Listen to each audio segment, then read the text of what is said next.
Alright, mga kababayan, mga kaibigan, mga katokis, mga kapots. Kamusta po kayong lahat? And once again, welcome po dito sa ating mumunting channel, Simply Tokis Vlog.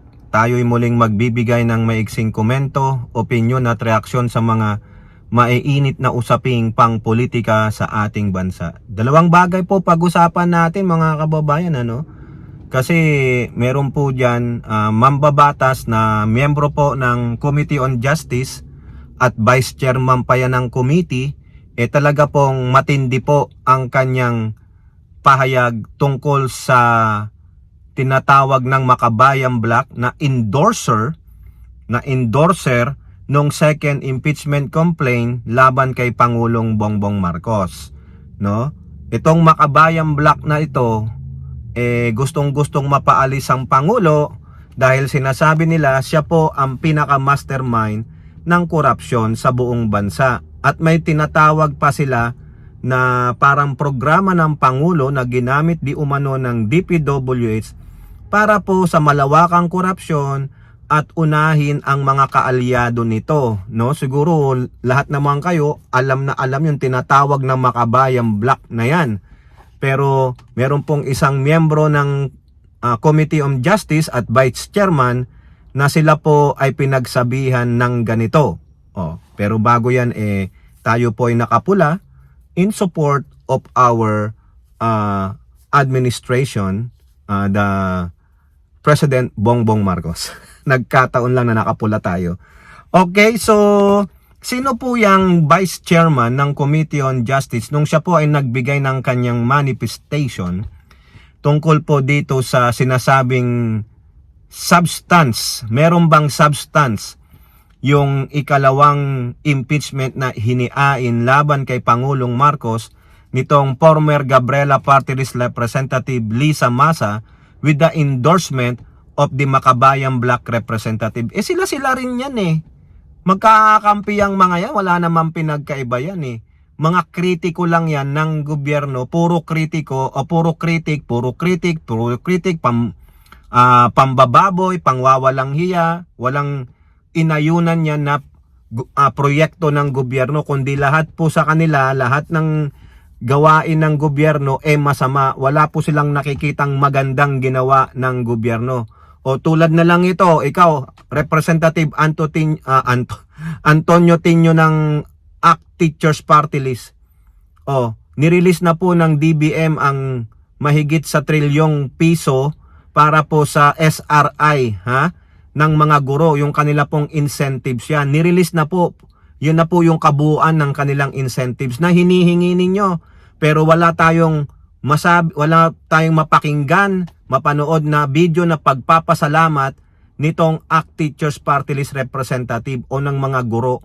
Sobra po no? Ginawa na nga kayo ng binigay na yung kahilingan ninyo, pero sabi nyo, wala, entitled kami dyan.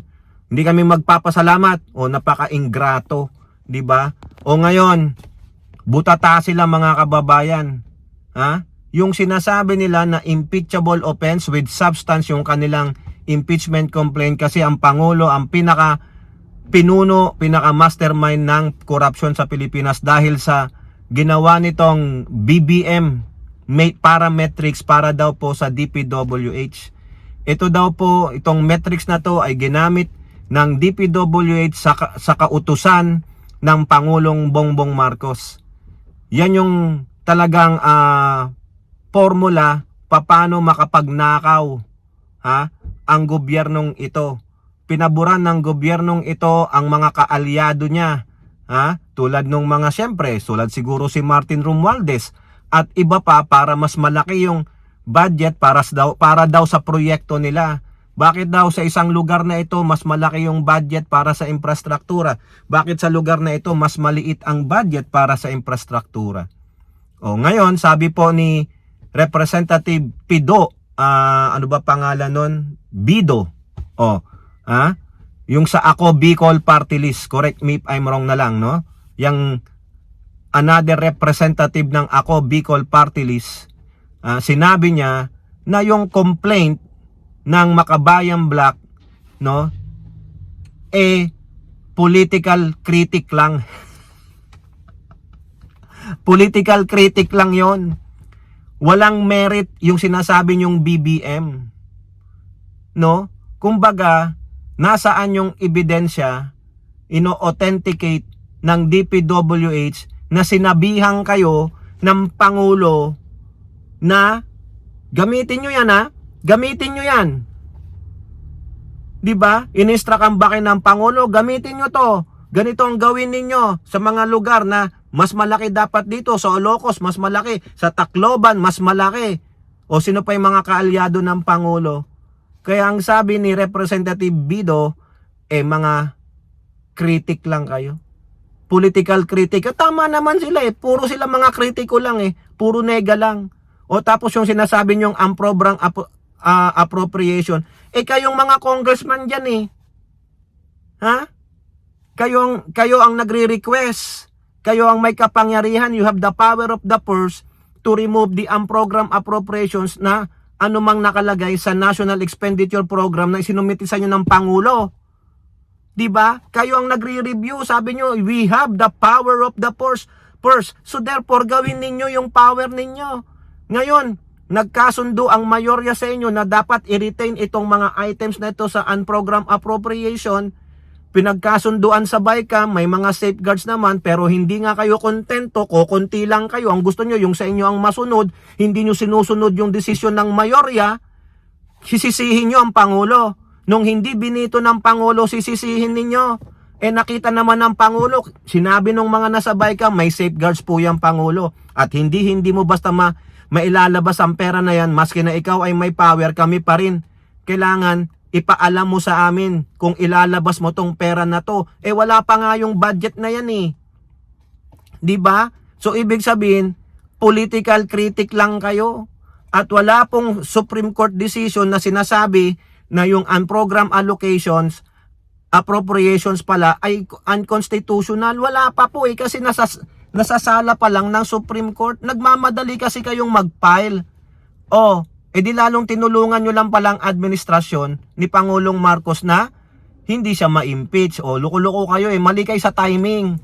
Napagsabihan pa kayong mga political critic lang kayo. Wala kayong sapat na ebidensya na ang Pangulo ay ginamit di umano ang BBM parametrics para mangurakot. Wala po Yung sinasabi nyong siya ay naglagay daw di umano. Sabi ni Rinico yun yung chekwang mambabatas na yun. Si kulot-kulot. Daw, may daw ka? Di chismis. Wala nang yun, wala nang merit yun. Nagdadaw ka Chismosa ka rin pala. Wala kang patunay. Kaya yan, basura kayo. Diyan naman kayo nababagay. Katulad nyo ang mga DD shit, mga basura. Dapat sa inyo, itapon sa sewer. Huwag na kayong i-recycle. Diyan na lang kayo. Mabuti pa yung karton, nire-recycle. Kayo, hindi dapat na kayo i-recycle. Mga visit kayo. Mabuti nga sa inyo, pinagsabihan lang kayong yung inyong impeachment complaint ay political critic. Walang mga tamang ebidensya.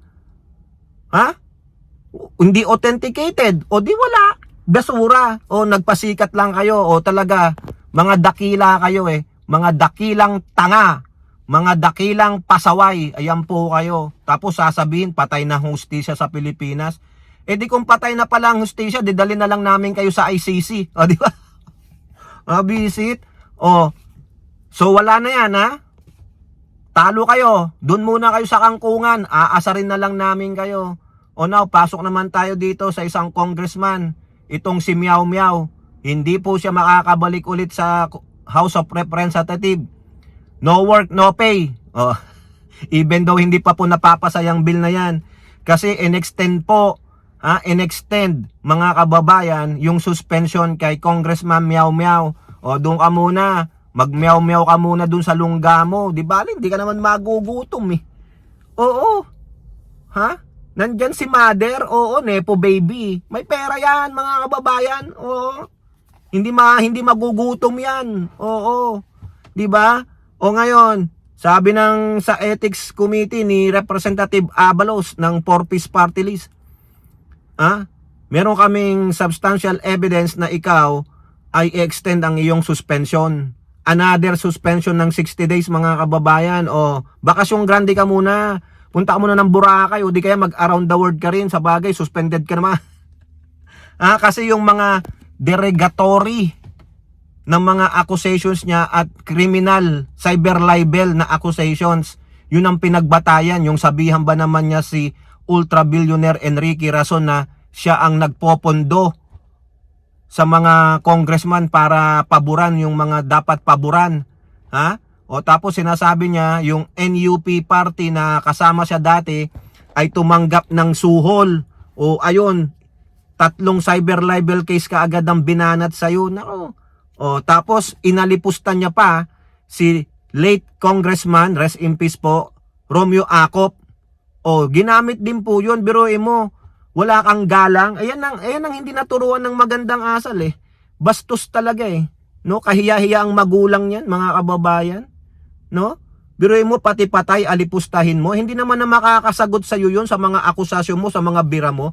Hindi ka marunong gumalang. 'Di ba?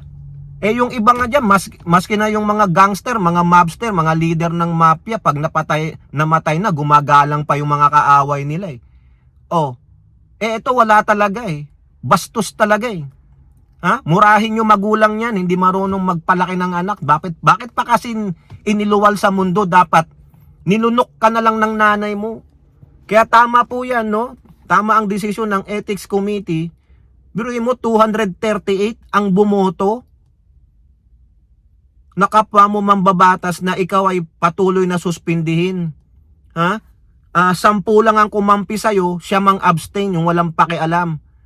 Pero overwhelming, 238 mga kababayan. No work, no pay, wala kang sahod. Mabuti nga sa'yo. Ang sabi niya mga kababayan, hindi po siya umaten. Oo, magmalaki pa. Siyempre nakakahiya naman. Nakakahiya naman, no? Aten-aten ka dun sa desisyon. Ang sabi niya, i-expel na lang nyo ako. Dapat lang, kagatin nyo na yan. Siya na ang nagsabi, i-expel nyo na lang ako. Pero kung may kahihiyang ka, Congressman Meow Meow Barsaga, kung may kahihiyang ka, no, bigyan mo naman ng respeto yung House of Representatives, mag-resign ka na lang. Opo, meron nga dyan isang member ng party list, nag-resign na eh. No? At least yun, may prinsipyo, may paninindigan. Itong si Barsaga, wala.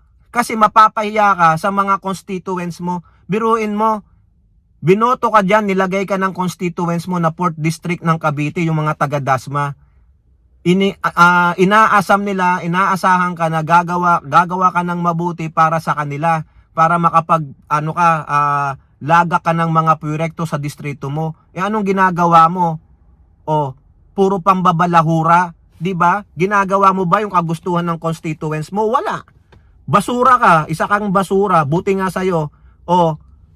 Mag-resign ka na lang para naman may delikadesa nang makaboto naman ng tama yung distrito mo, tamang representante ang ilagay nila, hindi katulad mo na nepo baby. Walang decorum, walang good manners and right conduct. 'Di ba? Yan po mga kababayan, kayo po, ano po inyong masasabi? Comment down below and don't forget to like and share. Hope to see you in the next videos. Bye-bye. God bless.